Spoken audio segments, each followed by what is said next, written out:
Good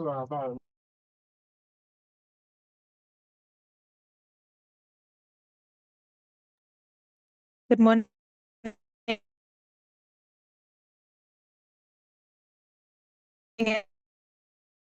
everyone, and a very warm welcome to today's sensitization on the updates to the pay-as-you-earn return. Busole, kindly confirm you can hear me, and apologies for the... Yes, Mandy, we can hear you, but a bit breaking. I don't know, it's my end. Maybe it's my network. Am I clear from your end? Okay. So I can confirm you're clear from my end. I request if we can start in the next 10 minutes. Okay. Yeah, we can start in the next 10 minutes. That's fine. Yeah. Okay.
All right, good morning, everyone, once again, and a very warm welcome to today's training and sensitization. Busaule, kindly confirm if I'm a bit more audible, at least if the network is clear.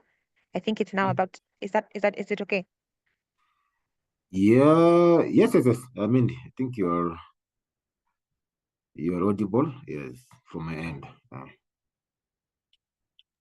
Okay, asante sana. Good morning to our esteemed taxpayers and our esteemed employers. This morning, we welcome you to the first sensitization of a series of trainings we'll be doing to notify and update our taxpayers on the simplification of the pay-as-you-earn return. My name is Mendy Mwangi. I work within the Taxpayer Experience Division within the Micro and Small Taxpayers Department. And we, again, appreciate you for honoring our invite and for making the time to be here this morning. Without further ado, allow me to invite our lead presenter for the day, Mr. David Busaule, to take over from here. I will also just notify our taxpayers that as we are still in the rollout phase, we invite feedback and recommendations and comments, which you can post in the Q&A, and the team will be able to pick that for consideration and implementation. Once again, karibuni sana. Thank you for always making the time to be here and working towards compliance. Without further ado, Busaule, over to you to begin, and good morning. Good morning, Mendy, and I think good morning, our employers who have joined this training once again.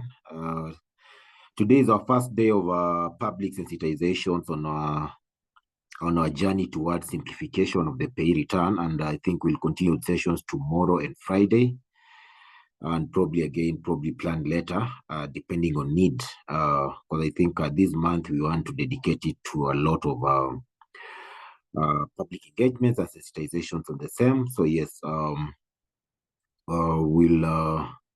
so yes, you can share with your different colleagues who work in payroll. You can share the links with your payroll system provider so that everyone is aligned on these new enhancement, which should be coming in probably in the next 1 or 2 months. Maybe in the next 1 month, actually. The enhancement should be almost ready in the next 1 month, but we'll now be deciding whether we are rolling it out to all employers or we'll be doing on a pilot basis. I think that will come much later. So my name is David Busaule. I'm from the business, I'm from a department called Business Strategy and Technology Modernization, a unit called Business Transformation. And yes, so I'll take you through this simplification journey as we get much more feedback from you. And again, the simplification is for you. And yeah, so even before we go to the actual simplification, I think today we'll do it a bit different. Allow me to just do a quick recap. Let me close a few things so that whatever is visible. So yeah, basically the format of today's presentation, I'll go through a PowerPoint. Okay, I don't know why PowerPoint is always in my head. I'll go through a PowerPoint presentation, and then I'll also take you through the Excel template, the way it is currently, and also I'll also give you a sneak view of just how the to-be Excel is going to be, so that again you can just appreciate the work which is already going on, which should be ready in the next 1 month or so. So we hope the May payroll should be done through the simplified pay return, and that's why probably we're doing a lot of this sensitization, not the April one, but the May one. I think probably in June should be ideal. Again, we don't want to rush it much.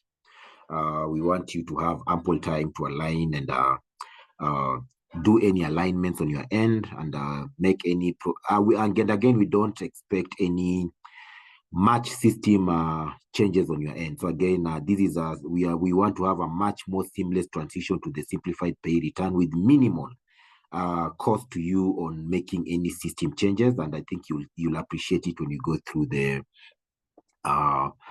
presentation. So allow me to share my screen now.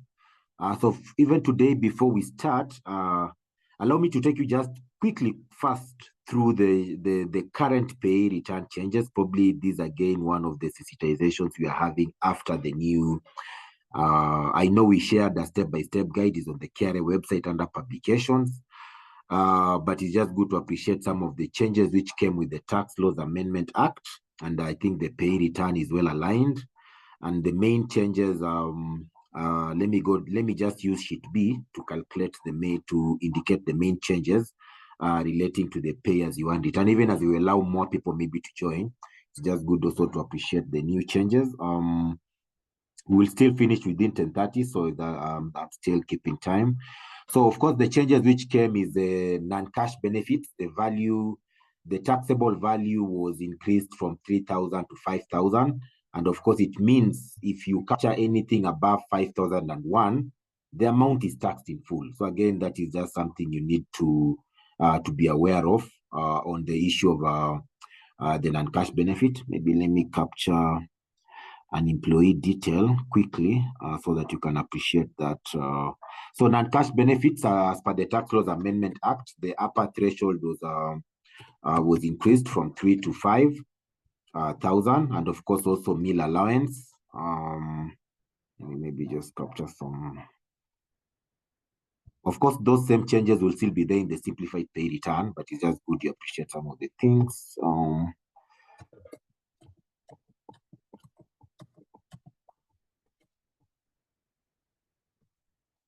I'm just filling some details, and you realize there are so many columns, so you'll also appreciate where we were moving on the simplification.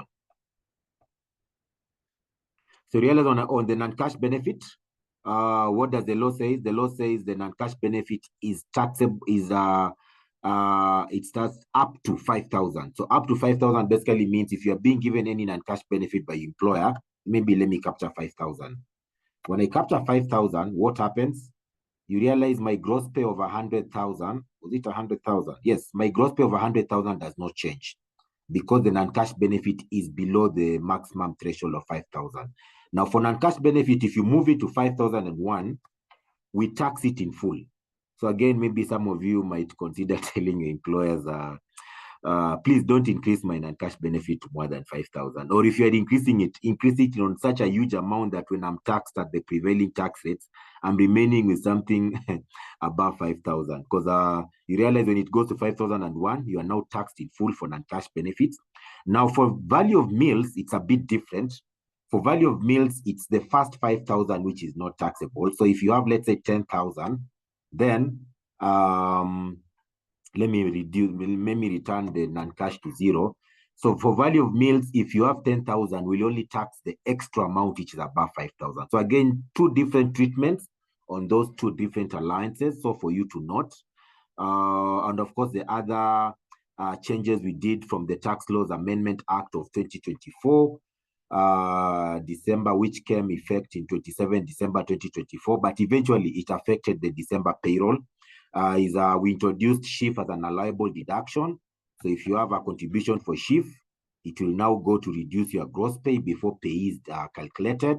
We also increased the maximum threshold for actual pension contribution from 20,000 to 30,000 from December 2024. So again, that one is it's good to note that. So anything above the one which will give you an allowable benefit is to be an actual pension contribution up to 30,000. So even if you have 50,000, only 30 will be deducted from your gross pay. For post-retirement medical fund, those ones who want to save towards a medical scheme when they retire from or they part ways with the employer, or they retire or exit the employment scene. Again, you can contribute anything, but the one which is liable for tax purposes is 15,000 per month. So you can contribute anything more. Mortgage interest, it was also increased from 25,000 per month to 30,000, and this one is purely on interest. So again, you can still pay a higher mortgage interest, but what will allow you for taxable benefits is again 50,000. So again, rather 30,000 per month, not 50. So those are some of the changes. And of course, affordable housing levy, it's now an allowable deduction, it's no longer relief. So again, if you pay an affordable housing levy, let's say of 5,000, it will also go towards reducing your gross pay. So again, those are some of the tax laws amendment changes which were introduced in the pay return sometime in January. So it's good you also appreciate them, but also we've already transitioned them to the simplified pay return. So at this point, allow me to just share a PowerPoint presentation quickly to guide you on what we are currently doing. So yes, for those who are joining us, yes, we are talking about simplification of the pay return filing and payment. This is an initiative by KRA under the 9th corporate plan, where we want to really go in a big way to streamline our tax processes, simplify them, digitize them, and of course align with best practice. And I think pay return is among the many initiatives which are already being simplified. As we speak today, the TOT return is already web-based from this weekend, which has just passed. The excise return, the excise services return is already web-based again from this weekend. This past weekend, we've already deployed those ones. We continue to actually simplify so many tax processes across board in different ways, and I think you'll always be notified as and when some of these processes are simplified. And of course, we expect the simplified pay return to just result in a better user experience, a better customer journey for all of you as you interact with KRA. And yes, so that you can be able to comply in a much more easier way with less hassles when you are complying with any of your obligations with KRA. Okay, so why are we simplifying the pay filing process? We're simplifying the pay filing process because, as I said, and I mentioned, we want to reduce your compliance costs. So what does it take for you to comply with KRA in terms of filing and payment? We want to enhance your user experience, make it easier for you, make it easier for you, enable you to file within your natural system where possible, instead of coming to iTax all the time. So I think those are all about user experience. We are improving convenience also, giving you multiple form channels in which you can be able to file your pay return. We are also aligning with best practice. Currently, the conversation around tax administrations across the world, people are talking about tax simplification, people are talking about digital transformation, people are talking about tax digitalization. So those are the conversations actually around the world. People are talking about pre-filing of returns. And you can see Kenya actually and KRA is on the right track on aligning with best practice across our different tax processes and returns and payments. People are talking about more channels on how to make payments, electronic payments through card, through mobile, through bank, seamless payments. Probably even some tax administrations are looking at making tax payments through crypto. So I think there are so many things around there. And of course, at the end of the day, also we want to enhance compliance, especially for those employers who have been finding it hard to comply with the current pay return, especially the MSMEs. And you'll be seeing how we are trying to target them to ensure they are also complying accordingly and in an easier way and in a much more simpler way than how they'll have done it in the current setup. So what are some of the, upon full implementation of this simplification of pay return, we are going to do it in a phased approach. So we are not delivering everything at once. And I think I'll be taking you through the different phases. But upon full implementation of this simplification of pay return filing and payment, you are going to have multiple options depending on the business you're dealing with. You're going to have multiple options on how you will interact with KRA on filing and payment of PAYE. One will be the offline Excel return. That one will still be there. We are also moving towards a web-based PAYE return. We're also moving towards a mobile app for MSMEs to be able to file the pay return through a mobile app. We're also moving towards, for the much more established corporates who have an ERP system, we are going to enable you to be able to file a pay return through an API service where you'll be able to file it directly from your ERP or from your payroll system without having to log into iTax. And you may still be able to initiate payments through that payroll system without having to log into iTax. So again, that one is in the pipeline. And also we are again aligning with best practices with countries like Australia. We are trying to see how we can roll out a software to employers, and not just for MSMEs. It will be a software for everyone, but I think MSMEs will be the biggest beneficiaries of this free software. It will align, it will enhance compliance, it will ensure they are doing the right thing. Everyone is calculating the correct taxes as per what is the correct interpretation. Of course, in case you need a private ruling from KRA or you are aggrieved by the computation of KRA, you can still go ahead and probably do it a bit different. But I think the software is just to enhance convenience, reduce the compliance cost of our employers, especially the micro, small, and medium, who probably may not have a lot of cash flows to invest in complex and not complex, but more to invest in systems which will help them manage payroll from end to end. So again, that should be a game changer in a few months to come. So what are the general scope of the envisaged changes? We, of course, we are merging columns. We are merging a number of columns within different sheets. We are also merging sheets to, so basically the pay return is going to be a very simple return. It's moving from around 15 to 17 sheets to around 5 sheets. And also we are combining different sheets together, like we are combining the sheet B, sheet C, and affordable housing levy. We are making it easier and better for employers. But I'll explain in detail some of these changes when I'm taking you through the Excel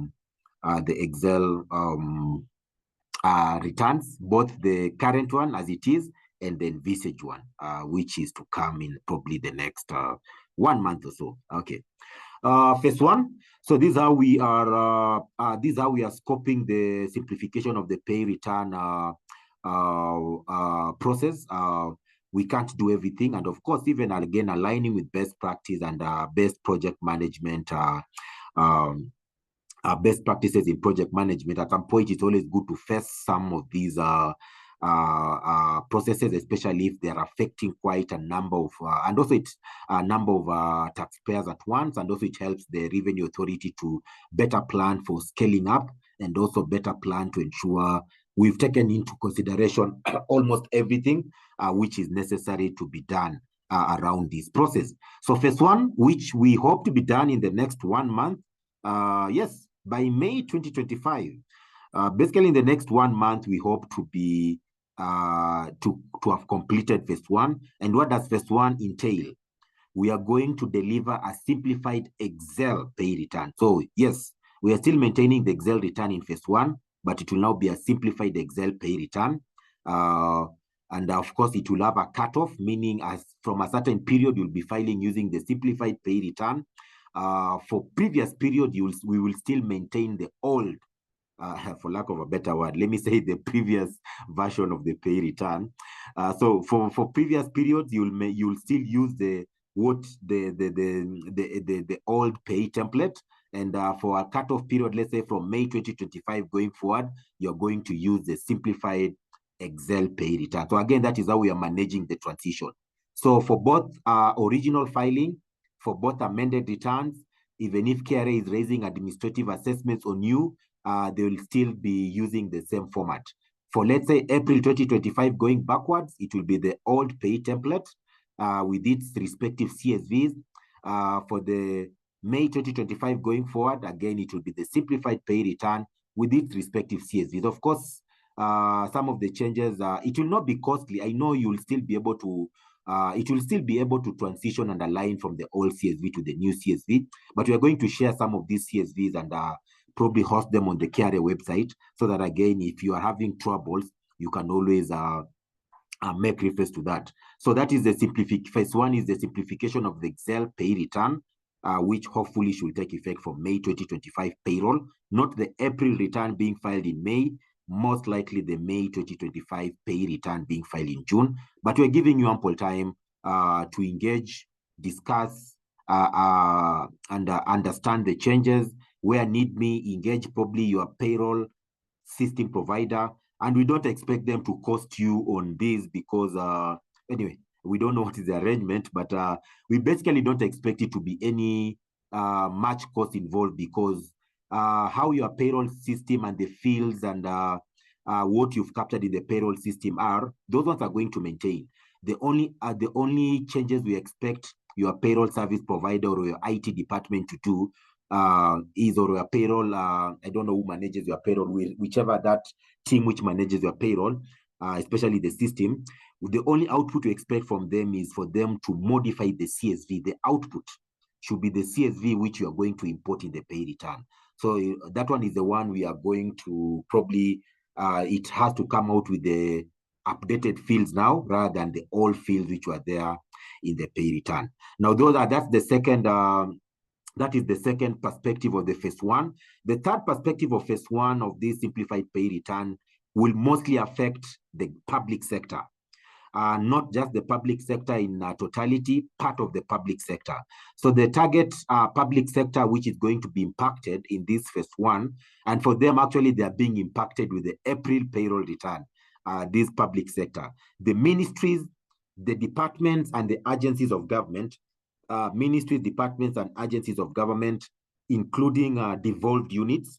And devolved units, we are making reference to the county governments, both the county executive side and we normally refer to the county executive, like the governors, that side of the county government, and also the county assemblies. So those are the five, so ministries, departments, agencies of government, county governments, devolved units rather, which is both the county executive and county assemblies. Those are the ones who are going to be impacted with this third perspective of phase one, where we are currently at an advanced stage of seamlessly integrating the human resource information system for the Kenyan government with IFMIS under the National Treasury and the Central Bank of Kenya to ensure a seamless filing and payment process by these entities. So again, those are the ones being impacted, and for them, the proposed rollout is actually April 2025 payroll, but for the rest of the public, we are looking at May 2025 payroll or return as the target probably month which will roll out the simplified pay return. But again, as I said, for the public sector, it's April. The ones I've mentioned, the ministries, departments, and agencies of government, and also the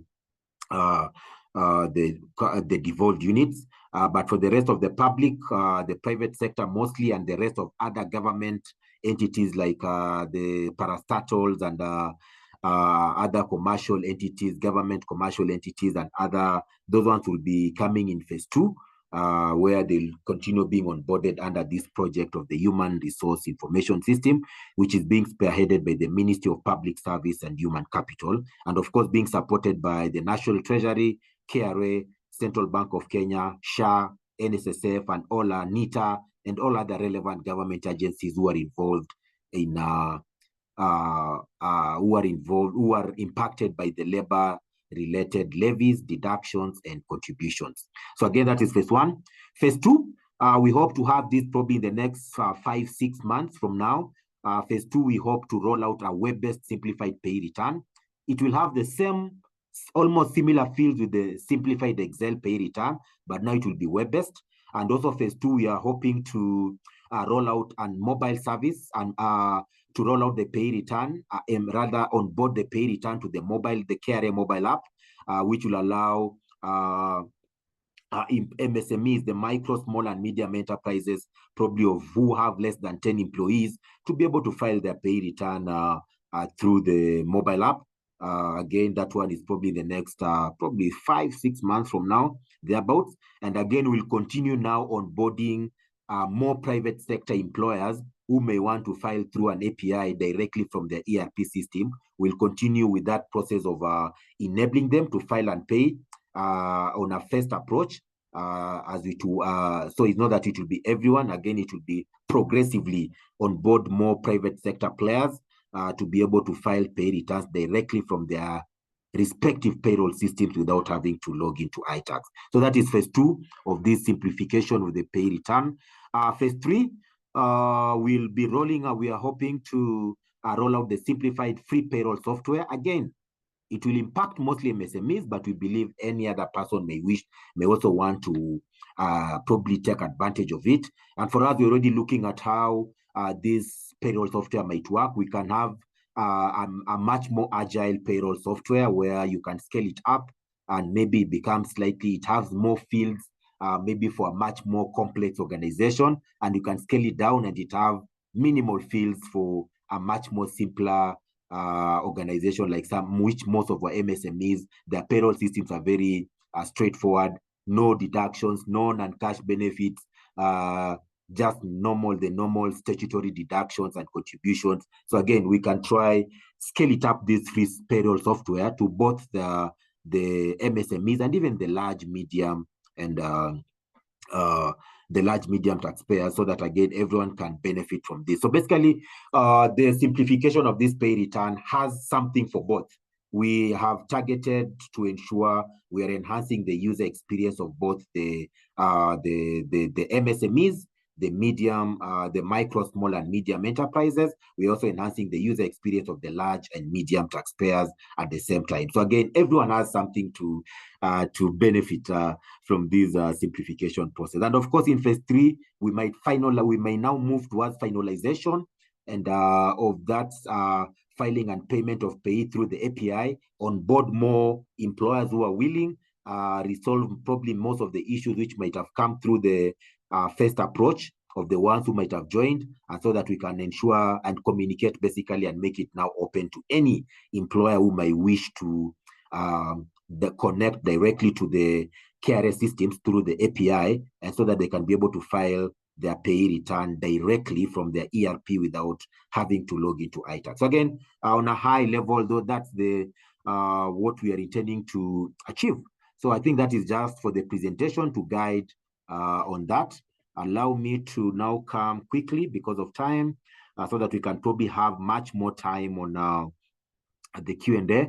So I'm sharing currently the Excel. Mandy, is the Excel up and running? Also confirm so that we don't lose anyone, leave anyone behind. Okay, good stuff. So this is the current Excel return. I'm not going to teach you how to file the pay return. You guys are experts. But of course, we'll clarify probably, as Q&A allows, we might clarify 2 or 3 other things probably you may need to ask around this. But so this is the current pay return as it is. You can realize it has quite a number of columns. Maybe you can count 1, 2, 3, 4, 5, 6, 7, 8. I know most of you don't use them, so you always use sheet B and tax due, but it has quite a number of columns: 9, 10, 11, 12, 13, 14, 15. For this return, we have 2 types of returns. We have the unified payroll return, which I'm showing you with NITA and affordable housing levy. And we also have another unified payroll return for NSSF and NHIF. But that one is only being used by a few pilotees. So again, that one has almost 17 or 18 sheets. And this one has 15. So realize quite a heavy return. And of course, this return has been there since 2013 when iTax came on board, and we are almost clocking about 10 years of mandatory filing and payment through iTax. So we've never done major changes or simplification on the pay return in the last 10 to 12 years, thereabouts. So in the last 10 to 12 years, we've never done really real simplification of the pay return. Of course, it has been serving purpose, but now we want it to be more aligned to best practice, more aligned to the new way of doing things, and also we are just make it simpler and more user-friendly for all employers to use. So again, so that is the pay return. When you go to sheet B, you realize sheet B had quite a number of columns. For those of you, if you come to Z, Z must be 26. So you realize it has up to Z, this is 26 columns. Then you add another 1, 2, 3, 4, 5, 6, 7, 8, 9. So you add 9 to 26, that comes to about 35 columns in sheet B. When you go to sheet C, you add another 2 more columns, it comes to around 37 columns. Then you come to computation of car benefit. That one is supposed to support either sheet B, C, or sheet G and H. Then you come to the computation of insurance relief. This one we grade it out. It's no longer been in use. You come to the lump sum payments. The lump sum payment sheet is undergoing a major enhancement because it was missing very critical provisions as provided in the Income Tax Act Section 5. And I think we'll be taking you through that. So again, we are bringing those gaps. We are now aligning and closing those missing computations of different lump sum payments, especially the ones where you spread them forward. We come to arrears. And arrears, we have, of course, arrears for sheet B. We have arrears for sheet H. We have gratuity. We have fringe benefit tax. We have where you come and capture your payments you've already done. You come and capture the affordable housing levy details in a separate sheet. And you also now come to the tax due sheet. So that's how the current pay return is. So some of the major, even before I go to the simplified pay return and how you'll see how it's coming around, we are now collapsing sheet B and C. So sheet B and C are going to be merged to one sheet for employee details. And in addition, we are going to merge the affordable housing levy sheet M to sheet B. So the new sheet B is going to be merged with sheet C and sheet M. So the persons, employees, persons with disability, employees who are persons with disability, employees who are not persons with disability, and their respective affordable housing levy details are going to be merged to one sheet. So again, that's the major simplification happening on that.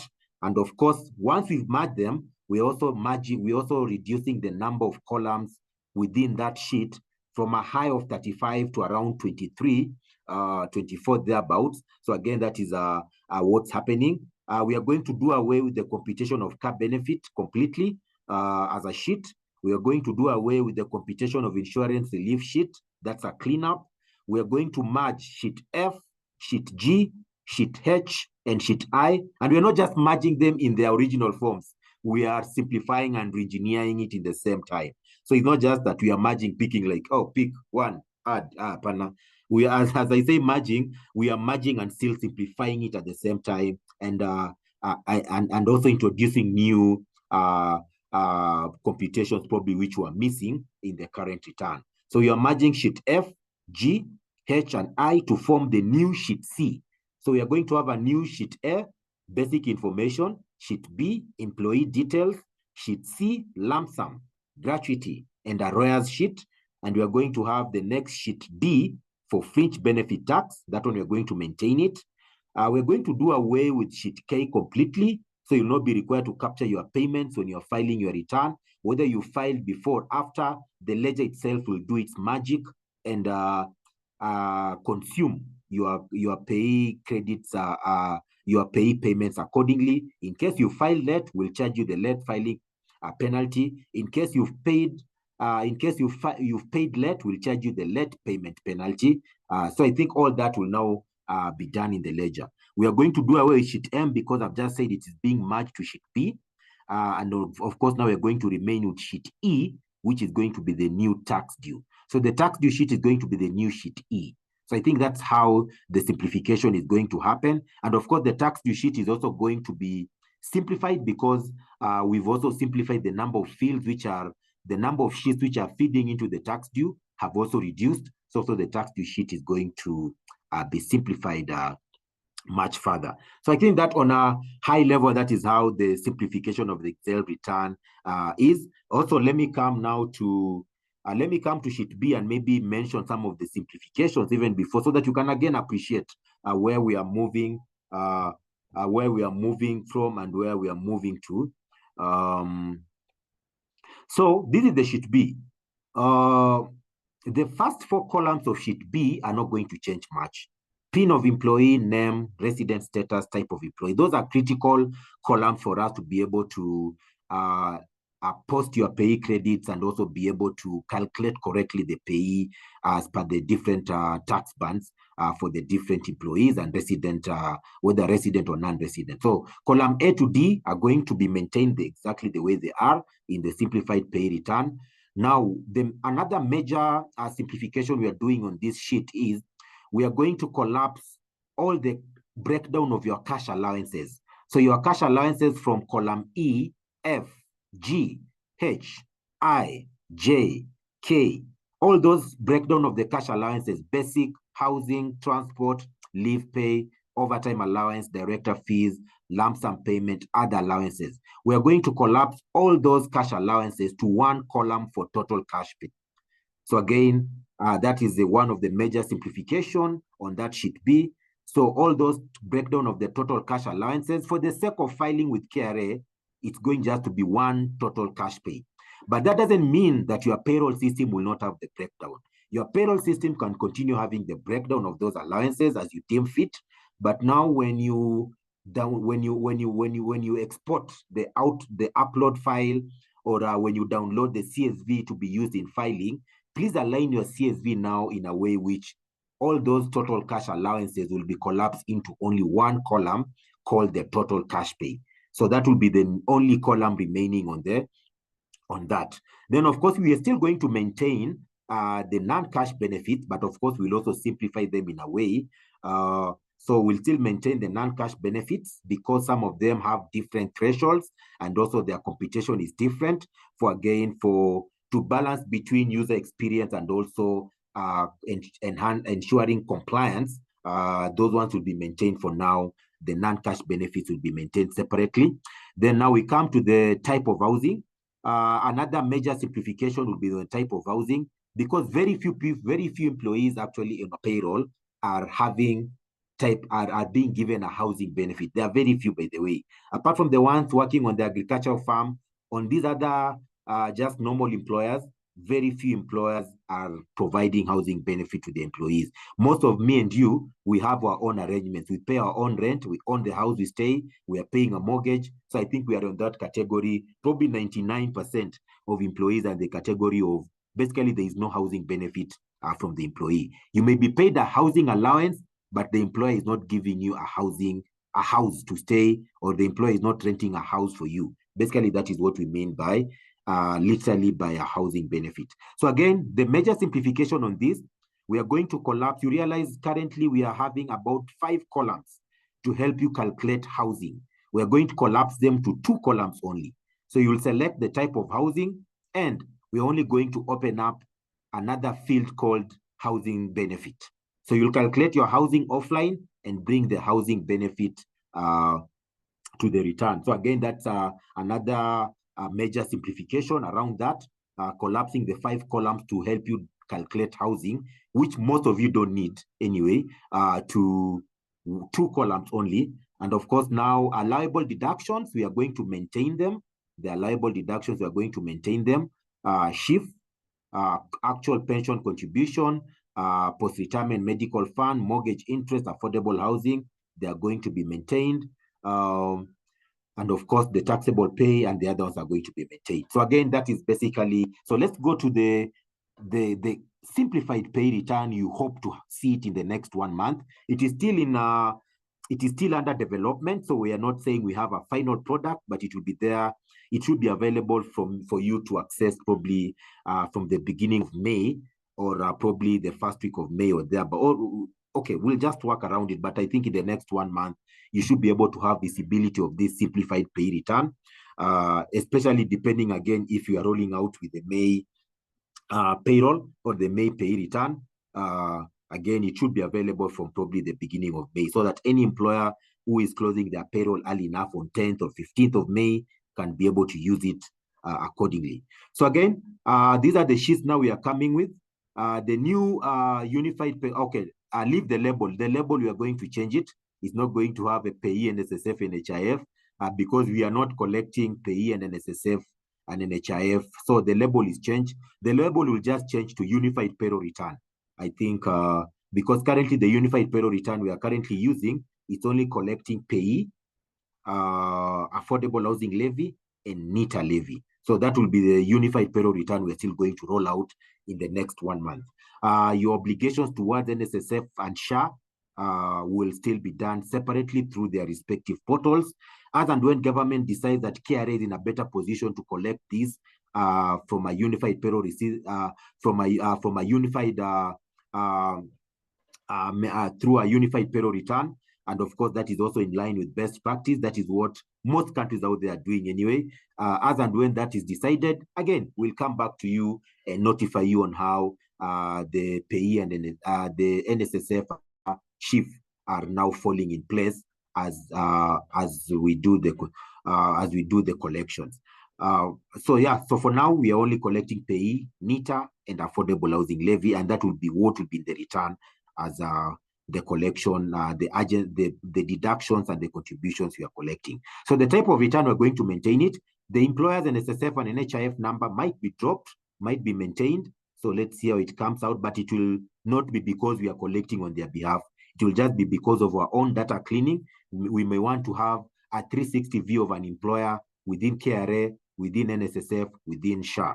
So I think if you're providing those fields, for now, it will be more of enhancing a 360 view of an employer's compliance status across different government agencies, including with the Affordable Housing Board and also with the NITA, the National Industrial Training Authority. Type of return will remain original and amended. Entity type will be either head office or branch. That one will be maintained. The return period from and to will still be maintained. We are adding a new question. Do you have lump sum gratuity arrears of fringe benefit tax? That question, the return will always come by default with that question as no, meaning when you download your return, it will only have basic information, employee details, and tax due. So for most of the employers, you will only have 3 sheets visible when you download the return: basic, employee details, and tax due. But in case you are paying a lump sum, a gratuity, arrears, or fringe benefit, you now have to say yes to this question. Then now 2 additional sheets for lump sum, gratuity, and arrears, which will be sheet C, or fringe benefit, which will be the new sheet D, will now open up for you too. So again, making it easier. If it doesn't affect you, you don't need to see it. I think the current pay return was opening up everything for everyone, even probably when it is not relevant to you. So I think that's so let's go to the new sheet B now. You can now pay more focus. You can pay more attention or focus more. Sorry, you can pay more attention or focus more on this sheet now. This is now how the new sheet is building up. It's still under development, so we are probably maybe now at around 40%. We should be at 100% by end of this month and deploy it again as guided by management. If we are rolling out for May, and are we rolling out to everyone, or are we doing a first approach? I think we are open to all perspectives. Okay, so yes, so this is the new, as I said, PIN of employee, name, resident, type of employee are still being maintained. Now, our attempts to merge the sheet C to sheet B, we have now introduced a new column for persons with disability. We are going to capture it in full. Forgive us for that. The label is going to be updated in full to mean persons with disability, so that again, it's clear to everyone. And you'll be required to capture the exemption certificate. So how are we, our merging of sheet B and C, we've just introduced 2 new columns in the sheet B on persons with disability and the exemption certificate number. We've introduced them and of course collapsed the entire sheet C by just introducing these 2 new columns, because all the other details are similar between the current sheet B and C. So again, when you select yes, that that employee is a person with disability, sorry, you'll be required to capture the exemption certificate. If you select no, the return will gray out the exemption certificate column. So you realize that's basically how it will work. Then, of course, as I told you, we've collapsed all the breakdown of the total cash pay, the basic, the housing, the transport, the leave, the other allowances, the lump sum, the director fees, all those. We've collapsed them to only one column called total cash pay. So yes, your payroll can maintain them at that granular level, but for us, when you come to file the return, we are okay with just a lump sum of the summation of the total cash pay. And I also mentioned we are going to maintain the non-cash benefits. We've simplified it a bit because, and also we've put the necessary formulas as I'd explained, the value of car benefit. Now, the bigger, maybe what you need to note about the value of car benefit, as I'd said, we've done away with the sheet D, which was helping you to compute the value of car benefit. So yourself in your payroll system, or in the wherever, you'll go and calculate offline the value of car benefit, which is usually 2% of the original cost of the vehicle or 2% of the cost of leasing. The higher, it's actually the higher of 2% of the original cost of the vehicle or the cost of leasing, or the prescribed commissioner's rates. You realize the commissioner has some prescribed rates depending on CC, the model, the type of vehicle, and everything. So you can still reuse our older template in case you're not sure on how to calculate this. You can still go to the old PAYE template and reuse it to help you calculate the the car benefit because the rates have not really changed in a very long time, and we've already inbuilt those formulas there. But of course, also in our bid to make your work easier, we're also exploring a way where we can have much more calculators available on the website or in different portals or inside your iTax portal, which can help you calculate some of these unique benefits, whether it's housing benefit or the car benefit. Will also probably help you. We'll also probably explore how we can provide other calculators to help you calculate these. So in case you're not just sure on how to go about it, then you bring the details to the pay return. But of course, for those who have payroll systems, you should be able to embed the calculation of these benefits inside your payroll system, and the output should come out already calculated. So meal allowance, we still maintain it. Other non-cash benefits, we are going to maintain them. Then type of housing, as I said, we are collapsing the 5 columns into 2.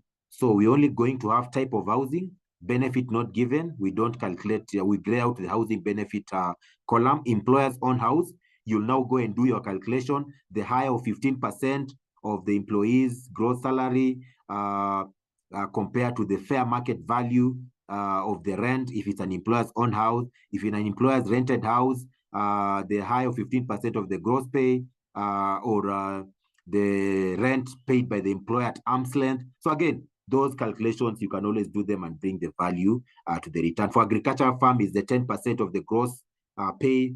Again, you can always do that and bring it to the return. So I think for that, and I think for agricultural farm, I think something has just come to my mind, because agricultural farm, it's a very straightforward, but I think the main aspect of housing, why we are, it's because you may still calculate the benefit, but you may still less the rent, which may be the minimal or the notional rent the employee is being deducted from the pay slip. So again, all that comes into, so you calculate 15%, let's say for employer's own house or rented house, the high of 15% of the gross pay, I think, is it the gross pay? Yes, over the fair, either the fair market value or the rent being paid by the employer at arm's length. Then in case some rent is being deducted from the employees, you less that rent to arrive at the housing benefit. So I think you can always make reference to the Income Tax Act Section 5 and also the PAYE guide, which is also available on the website for some of these calculations in case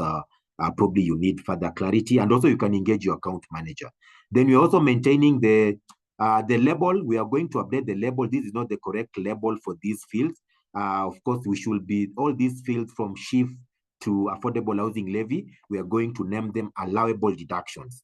So again, that's still some cleanup to be done. As we say, the return is still in the kitchen, but we are working fast on the computations and the overall look and feel of the return. Then these are small, the nitty-gritties of the look and feel, those ones now will be finishing with them before we deploy the return completely. But I think the shift is there. NSSF, in the new return, we've separated your NSSF contribution, which is a public pension scheme, with other pension contributions. But behind the scene, the formulas for the two, you'll only be allowed up to a maximum of 30,000 for the sake of being an allowable tax benefit.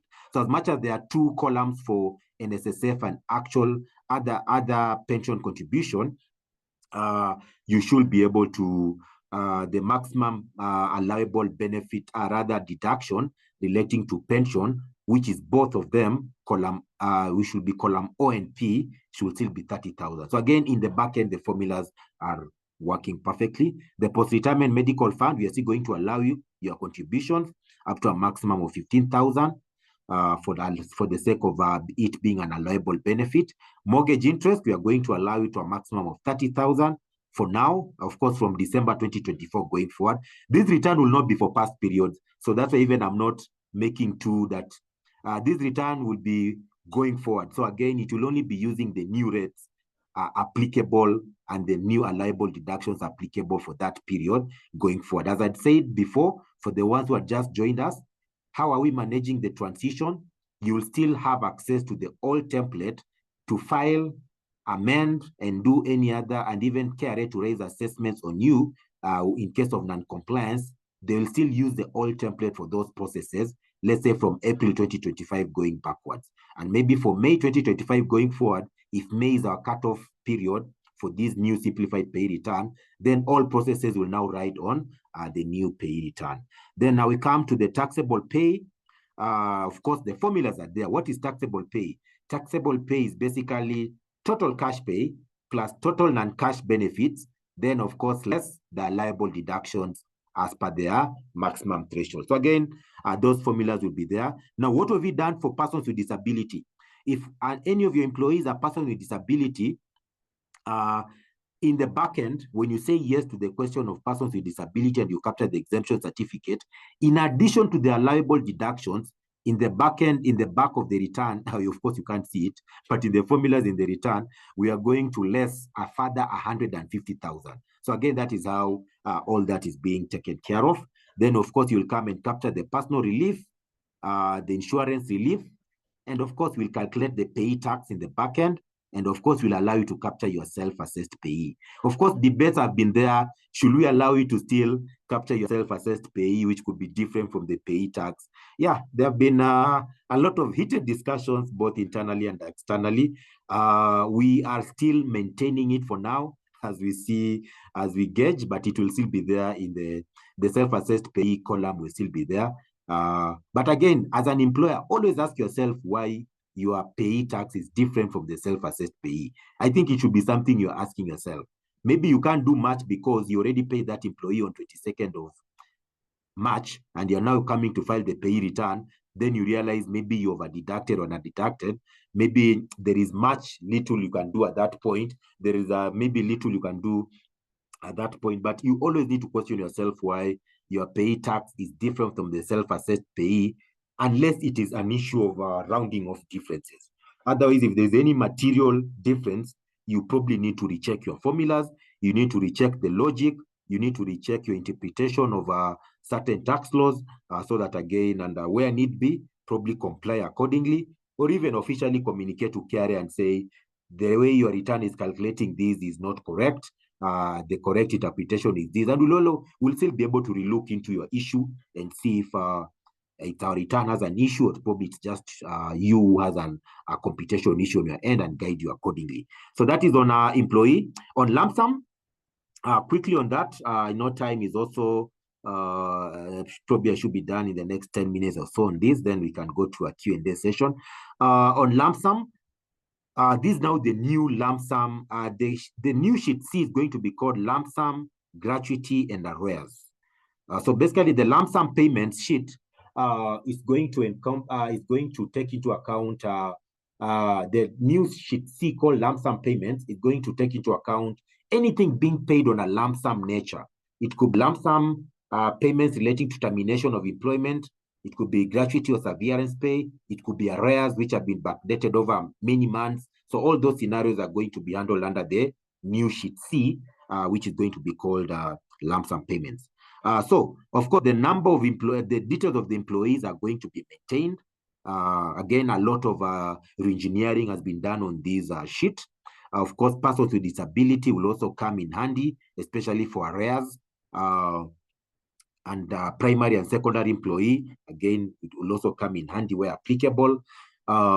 Then, of course, the main changes now is you are going to have type of payment under this sheet. Another type of payment, you're going to have lump sum, gratuity, and severance, and arrears. So let me go maybe to lump sum. When you select lump sum, we are going to have 3 options for lump sum: specified term contract with compensation, unspecified term contract with compensation, and specified term contract with no compensation. Anyway, for most of you who've never heard about this, then it means it does not affect you. But anyway, I just know the Income Tax Act has different scenarios on how certain types of lump sum payments relating to contracts or no contracts should be taxed. So of course, when you select specified term contract with compensation, the return is going to guide you on how we are going to tax it in line with how Section 5 has provided it. We'll spread it forward on the remaining term of the contract. For the second one, unspecified term contract with compensation, we're going to use your current annual remuneration to spread forward that lump sum payment and tax it in future. rather spread it forward and tax it in the future periods, and specify term contract with no compensation. We're also going to we are going to spread it forward on the next 3 years. Again, the return we finally coded those. That has been a lot of feedback. There's been a lot of there have been a lot of feedback from taxpayers on KRA needing to align the lump sum payment with these 3 options. So finally, we are glad to report that we've been able to achieve that milestone, because the current pay return has been allowing you guys to use some workarounds. Everyone does their own thing, come and cook some figures so that they can balance. Okay, cook in quotes, yani like you capture something so that you arrive at the correct pay deducted manually. So for now, no more workarounds in the pay return. All scenarios will be taken care of. So that is on lump sum payments. On gratuity and severance pay, we are going to have 2 categories for that. Transfer of gratuity to registered pension fund and gratuity payment to employee. So again, those are some of the 2 aspects around it. And of course, they have different, the tax implication of both is slightly different. And that's why we've separated the 2. So again, the return is going to do that. Now, on lump sum payments, there'll be no capturing an employee more than once. We've tried to build the formulas inside the return. You'll only capture an employee once. And also, when you're doing the transfer of gratuity to registered pension fund, you're not going to capture an employee more than once. We've also inbuilt those formulas to calculate for you that spread and tax it on those different years. But the gratuity payment to an employee, because this employee might be earning certain incomes in those different years, and we need to add both the gratuity spread and the respective taxable pay for those years, tax it afresh, then allow you to deduct the pay which was paid on that taxable pay for that respective year. Only that option for gratuity payment to employee is going to allow you to declare an employee more than once. But all the other options on lump sum and gratuity, it will just be the employee will only be captured once on a line item. Okay, now we come to arrears. Arrears will also allow you to capture an employee per period, because how do arrears arise? An employer negotiates, let's say, a pay package with the workers' union, and they backdate it maybe to July, maybe 3 years.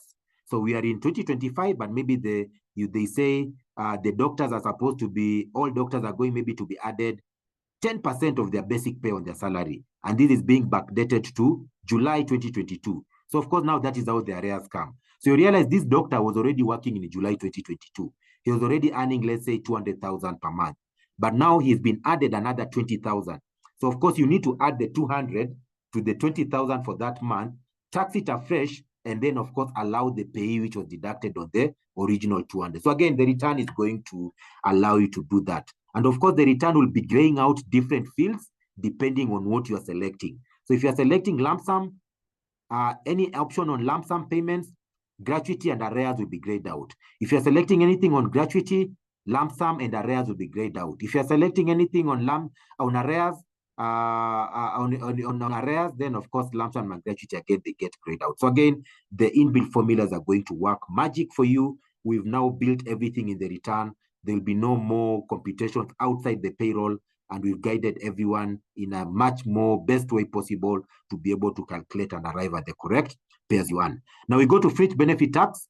Again, this is where your employer is availing low interest loans below the prescribed interest, the prescribed market interest rate by the commissioner for that period. So again, we've maintained it. We'll make a few changes on it, especially relating on the interest, because for now, if you're capturing the interest, you need to divide it by 2, rather by 12, because loans are usually priced per annum, but the fringe benefit is usually taxed per month. So again, with that, we should be able, those I think just the only changes we are making on this sheet, just ensuring that we are aligning to a monthly interest rate and not you having to divide it by 12. So again, that one we should be able to capture it. And of course, now the new updated tax due sheet will now come and pick the relevant, this is not updated yet, but the new one will have fewer fields because we've also collapsed the number of sheets which are feeding into the tax due column. Now, something on affordable housing levy, this is how we've collapsed column H, column M completely. Of course, there'll be some deduction here called affordable housing levy from the employee. So what we've done is, this is the employee contribution. But when you go to the tax due sheet, we are going to double it because the employer needs to match the employee's contribution. So the total of the affordable housing levy contributions under sheet B, what you are going to see under the tax due sheet will be double, because we'll also have added the employer's contribution in the bucket without having to provide a new column for that. So I think that is how we've gone about it. So I think that brings us to quite almost an hour or so of just taking you through the different simplification. Before I leave, allow me just to clarify something on the income tax return for 2024. I know most of you are still filing. I hope the ones who have filed, you filed it correctly. KRA has provided a guide on how to file the 2024 income tax return. So 2024 is a unique year for us because the Tax Laws Amendment Act came into December 2024. Now, what happened is some of the reliefs you are benefiting from in 2024, they were repealed. So yes, some of the reliefs like NHIF relief, that one was only applicable to September 2024. Some of the reliefs like the affordable housing relief, those ones only applicable from March to November 2024. And then we also had some new allowable deductions now, which were introduced in December. Allowable deductions relating to shift, relating to affordable housing levy, relating to post-retirement medical fund relief. Also, the post-retirement medical fund relief, that one was also applicable from January to November 2024. So please note, most of those reliefs which were there, they were actually, all of them were repealed, and now we're only remaining with allowable deductions. And of course, most of us got an increase in our disposable income. If you didn't realize that your December or January salary after your employer has provided has gone up by a certain percentage of these deductions, then probably you are earning too much money. You are living a very good life, because our disposable incomes actually went up because of the allowable deduction. So quickly, how do you file the 2024 return with those two reliefs? We have the affordable housing relief. You've realized you are on the computation of insurance relief, we added AHR, which means the affordable housing relief. The affordable housing relief, when you select it, it grays out the PIN of the insurance, the name of insurance, and all other details. So of course, again, the question to be asking is, which PIN and name of the insurance should we use when doing affordable housing relief? There is no PIN to use because we've already grayed it out. For NHIF relief, please, for those of us who especially those who have been earning more than 100,000, normally people have been calculating 1,700 times 12. Now you cannot use 1,700 times 12. You have to use 1,700 times 9. That is the premium which is applicable to NHIF. So again, and of course, depending on whether you are at 1,500, whether you're at 1,000 or 3,500 or 700, please always note that the NHIF relief was only applicable for 9 months. When SHA came in October, it was never provided as an allowable deduction, neither was it provided as a relief.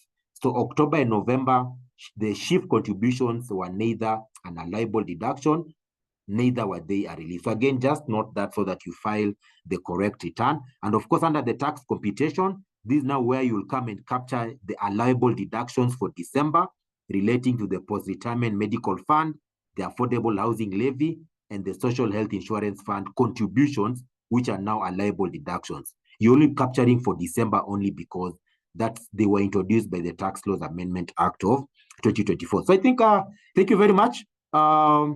We can go to the charts and probably make clarity, pick some insights here and there, and see how this goes. So I'll stop sharing so that I can see the charts. Can see Mandy, I'm not sure if can we get the link. Mwaniki, I think yesterday in the staff training had mentioned that there was I've tried to look it up, tried to get it on the website. If you can get probably the link. I think I'm having a slight network challenge, but allow me to find the link and then I'll share it with on the chat. In the meantime, maybe I can request if you can start with the questions in the Q&A. And Q&A. then, all right, thank you. Let me go to the Q&A, then I'll go to the chat. Good morning, that is Dorothy. Good morning. What kind of return should be made by a retiree who has not who has not yet been paid their pension benefit.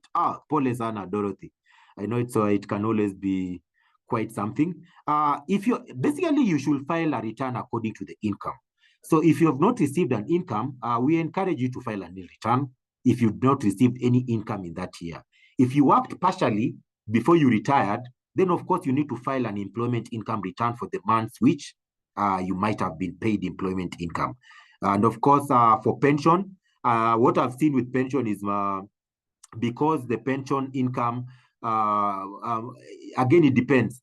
There is the aspect of the pension income where it is final. And I think even the Tax Laws Amendment Act now even has come and made it some portion of the pension income is going to be tax-free, depending if you meet those conditions as provided in the Tax Laws Amendment Act of 2024. So again, it all depends. But if you do have any income, file a nil return. If you had employment income, file the correct return. If you had business income, file a return with business income. I think it all depends. Because you could be a retiree, but you have a hardware, you have some side hustle. So again, it all depends. But I think I've answered different options of that question. Morning. Could it be possible to repeat the new sheet B section for SHA? I think probably I've already gone through it again. Basically, SHIF is a contribution, it's an allowable deduction. So you pay 2.75% of your gross pay, which that is what the employer is going to capture under the SHIF column. And the return is going to allow it as an allowable deduction. Basically, it will be deducted from your gross pay before pay is deducted. So I think that is probably just that on SHIF. Good morning. Can I clarify on the return for a retiree only has pension income? I think I've already also answered that. It's almost closely to. So I think those are the questions. Let me go. Dorcas is asking, good morning. NITA picks the number of rows utilized on sheet B to compute the amount of NITA. But what it does not consider some of the employees captured in the return as secondary employees. Counting them could mean they're paying NITA twice. Can this be adjusted? No, Dorcas, the return is working perfectly. That is the correct interpretation. Both primary and secondary employees should pay NITA.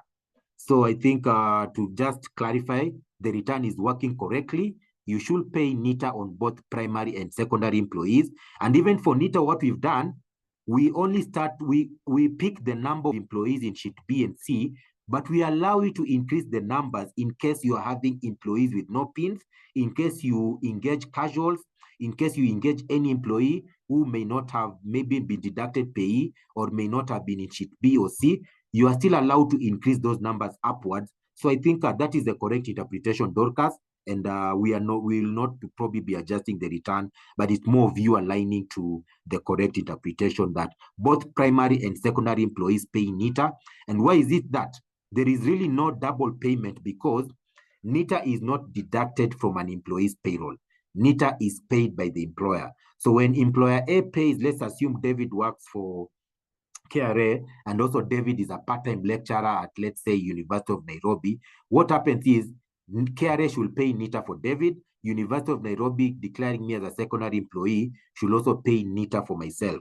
I can qualify for trainings both for University of Nairobi, and I can also qualify for trainings organized by KRA. Both of them, if they seek approval from NITA on the trainings and they do the trainings, they'll also be reimbursed. So again, you realize reimbursement is on both, trainings are on both. So again, it brings the aspect that there is no double payment because the benefits are also claimed on both employers. I think probably that makes it easier and clarifies for the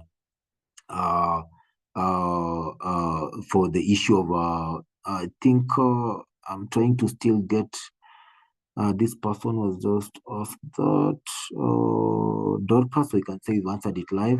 Advise how calculation of housing levy and SHIF will be calculated when in this case, all earnings captured on one column, where we should exclude one-off payments, e.g. leave pay, bonus, director fees when calculating housing levy and SHIF.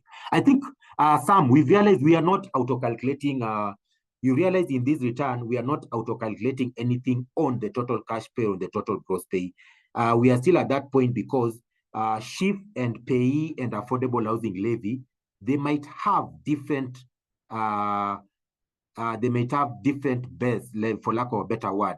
The base on which you calculate SHIF, the base on which you calculate affordable housing levy, and the base on which you calculate PAYE could be different. And that's why you've not put in bit formulas to say that it is 1.5% of the gross pay, or it is 2.75% of the gross pay. So it allows you some to interpret it, and I believe the affordable housing levy regulations will be coming out. They'll bring more clarity on the aspect of what aspects of allowances are. But I think because we are not auto-calculating using an inbuilt formula, it gives you the freedom to capture what you deem is relevant as an allowable deduction. And of course, having also consulted the respective government agencies that you are using the correct base, okay? I think for that one, I've answered. Kindly share the presentations. Okay. Hi, David. For the FBT, if the rate is 16%, are we supposed to take 16 over 12 and input in the sheet? Yes, Michael. You realize loans are priced per annum, but Fitch benefit is taxable per month. So, of course, the monthly interest rate needs to be taken into effect. So you should divide if the FBT, if the market prescribed interest rate by the commissioner is 16%, then of course you divide it by 12 on the FBT. I think that's right. Let me move quickly because I can see the charts are also coming in the numbers.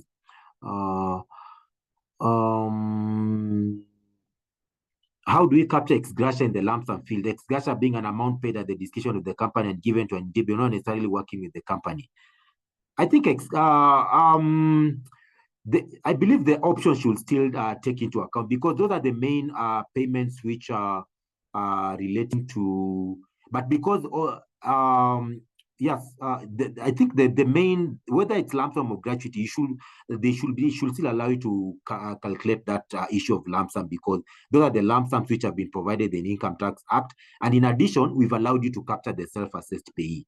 So in case you have a very unique scenario where it is not fitting into, but again, we'll also pick it up with our policy and see if really it is being calculated in a different way with the options you've provided, and we should be able to add that as a category probably as time goes in the return. But again, the lump sum payment, as much as we put inbuilt formulas, still we've provided you to capture the self-assessed pay, just in case your scenario could be unique, maybe and not provided expressly in the Income Tax Act, because again, we can't really provide for all unique scenarios because they might come in different formats. But I think the return should be able to serve the 99.9% of all lump sum payments, gratuity and severance pay.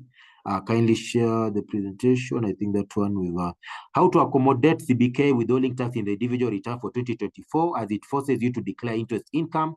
And I think, Trushil, yes, some of you who have invested in government securities, you might have received some withholding certificates on 7th and 8th, and now you've started receiving them more frequently as and when CBK pays the interest on your government securities. We are working on deactivating those withholding certificates so that you can be able to file without a workaround, but also we are working on enhancing the income tax return for individuals in such a way that it will enable you to declare income which is the withholding tax is final, or the taxes have been calculated in a different way, like lump sum, gratuity, severance, or any other arrears payments. So we're also working on both angles. So to enable you file, we are working on disabling the certificates for all individuals which are coming from CBK to enable you file without having to use a workaround. And also we are working on enhancing the return to allow you to declare all such incomes and still the return will tax it correctly. So both options are currently under consideration. Good morning. I'm registering.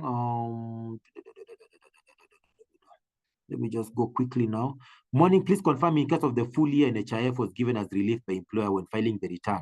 The applicable relief will only be for 9 months. Yes, the relief is only for 9 months. Alan, if the employer gave you for 12 months, then that's a mistake.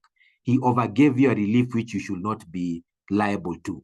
NHIF relief was only applicable up to September and not December. So if maybe it was a mistake by the employer, but for you, you need to file the correct return accordingly. Trushil, I think I've already added that. Michael, I think I've also mentioned that. Answer live. Good morning, I'm registered cleaning and not getting acknowledgement for data privacy. Please share who I can reach out to. Probably it's just a browser issue. Because when you're registering a PIN, it will be able to prompt you to select yes to the question of data privacy. So probably you can use a different browser or clear your browser history. That is Evans. What is the tax rate for secondary employees? Okay, that's always a very complicated question. Of course, the return will automatically calculate the tax rate for secondary employees at the highest tax rate, which is 35%, but we still have allowed you to capture the correct tax rate you might have used in your payroll under the self-assessed payee. So again, I can't say the law really says it's more of an administrative measure to, of course, safeguard revenue. You may not know how much income these employees earning on a global level, you as an employer. Probably in future, when we integrate both your systems and we have a 360 view of an employee, you can be able to query and know at what effective tax rate is the employee at any point in the year. I think I like it. I'm told countries like Uganda have already managed to have some form of annualization. Like you can always track an employee's income, and at any one point when they get a one-off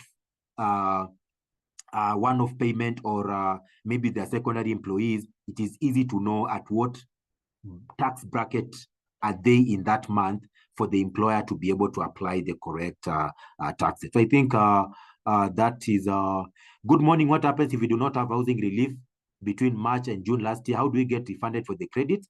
Whether your employer provided you with housing relief or not, you can still come and claim it in the return and you'll qualify for a refund. I think that is my call. What happens to returns that were filed earlier in the year before provision of the fields to enter their liable, SHIF, and AHL? Those employers who filed before providing the fields, but I believe the self-assessed payee still allow them to capture the correct payee. So those employers should just be able to go and amend the return and now be able to declare the correct SHIF and allowable and affordable housing levy as deductions. Okay. Secondary employees are supposed to pay SHIF and SSF for housing levy. Secondary employees are supposed to pay housing levy. For SHIF and NSSF, I can't really speak with the authority. Bhumika Patel, you can always reach out to them. But for us, for affordable housing levy, secondary employees are liable to pay affordable housing levy. It is part and parcel of... Okay. Okay. Sorry, I just wanted to interrupt you to request if you can maybe answer the last two questions in the interest of time. There are a few that have come in the chat, and then we can wind up, remembering that we have a session tomorrow and Friday as well. Okay. So quickly, if you receive airtime allowance of less than 3,000 as part of your pay, where should it be classified on the sheet kindly? If it's a cash, it begins. Is it an airtime allowance as a cash or an uncash? If it's an uncash, of course, you capture it under an uncash benefit. If it's a cash allowance on your pay slip, it should form part of the cash pay. And of course, all cash pays are taxable in full, irrespective of how you call it.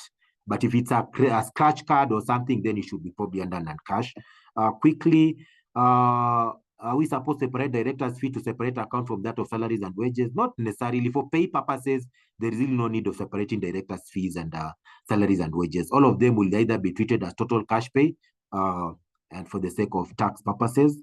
Are we supposed, I think maybe let me go back to Q&A. I think more of, I can go to chat now. I think I'll focus more on then for the next 1 minute as Mendy guides. We are still here tomorrow and Friday.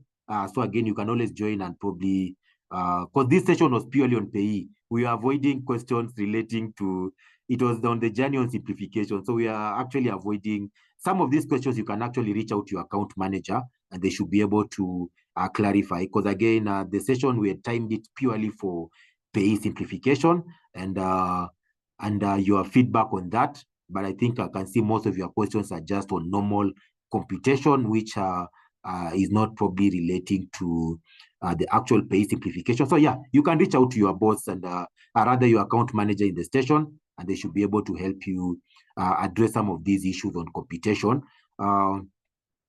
including, I think, some. So I think I can't see any main question relating to simplification, which I think was the main business of the day. Let me just go through again the, has the ITR been updated for 2024? We have tax areas that are visible in the employee ledger but are not appearing on the ITR. The ITR is updated, both the web-based and the Excel. So I think you should be able to file accordingly. I'm just trying to see if there is anything to do with the simplification exercise in the charts. If you file pay returns for employees who made redundant and paid service pay on column B and not column F, no, Bali, you should always, gratuity and severance pay, you should always declare in the respective sheet, not on column B, because there is a way they are taxed. If you tax them with the monthly rate, you overtax the employee. Okay. Yeah, I think can't see much. Oh, chat, there is one. I filed my returns. I think anything to do with filing returns, you can pick it up with your account managers. Anything to do with computation issues and clarity on some allowable deductions. I think the focus today was just sensitizing you on the to-be process, the simplified pay filing process, and how it will be done in a phased approach. Allow me to mention something on posting of pay credits. From February 2025, we've already changed, we've already updated, we've already enhanced iTax that your pay credits will be posted when your employer files and not when your employer pays. So again, I'm seeing some issues on utilization of OAVs and RAVs. So that is an issue of the past because going forward from February, whether the pay credits will be posted when your employer files and not when he pays. And of course, we've already provided a menu to your respective debt officers in your tax service offices who can help you update all the missing pay credits for the previous period. So you can engage them. Anyone to do with missing pay credits, engage your tax service office. They have a menu which they can use to update all the missing pay credits for before February 2025. Going forward, we are posting pay credits based on filing and not payment. So whether you use a RAV, an OAV, or an advance payment to pay, it shouldn't be an issue because we'll already have posted the pay credits to employees. I think on charts, I can't see any other issue on simplification. Simplification. So I think it's good. It was a good session. I believe we've clarified some of your issues, though not on simplification, but I think back to you, Mendy. We hope we've done justice and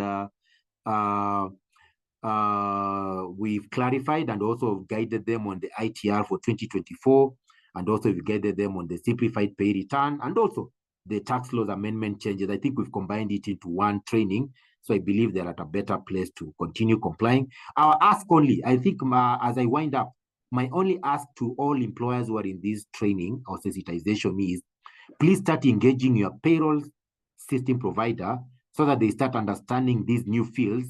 And I think probably at some point, it may make more sense once we finalize on the fields, we can probably even host some of these sample pay CSVs on the website so that again, and also your account managers can share with you so that again, you can start engaging your payroll system providers on not really making huge changes to the payroll system, but mostly working on the output. The CSV which will be coming from the payroll system needs to come with these minimal fields. I think that is the only ask you may need to engage them, that the report coming out of the payroll system may need to be with these updated fields to avoid you making so many changes, like you download with basic housing Nini, then you come and add all of them together, then delete, then make different changes, remove the other existing columns which are no longer there. Yes, you can still do that every time you're filing, but it can be easier and more simpler if the output from your payroll system can just be coming with those updated fields and your job is just to import the CSV. I think with those few remarks, back to you, Mendy. And should we remind them the amnesty is still on, Mendy? I know you used to be an ambassador of amnesty. This year, I'm not sure if you're still the ambassador. Okay. Of course, the tax amnesty is there, and you can always take advantage of it. I hope you guys are aware the tax amnesty is there. So please take advantage of it for all periods up to December 2023. Clear your principal tax. Will reverse the penalties and interest. In case you don't have any principal tax, those ones you can always engage any of your tax service office to run for you the amnesty on a case-by-case basis, or you can wait for us to batch all those similar cases, which we are doing it frequently as and when we receive them. And within a few, within the month or so, we'll be able to reverse all the penalties and interest through a batch process. So again, take advantage of the tax amnesty. It is good for you to clean up your accounts. Those of your relatives your loved ones, your children, your cousins, your friends who have never filed returns since iTax started. This is an opportunity for them to come and file the respective returns. Where there is any tax to pay, they pay. If there is no tax to pay, the system will reverse the late filing penalties of periods up to 31st December. I think with those few remarks, back to you, Mendy, for closure of the sensitization. Thank you very much. And we meet tomorrow again in case something probably was not clear. And also there'll be another session on Friday. Okay.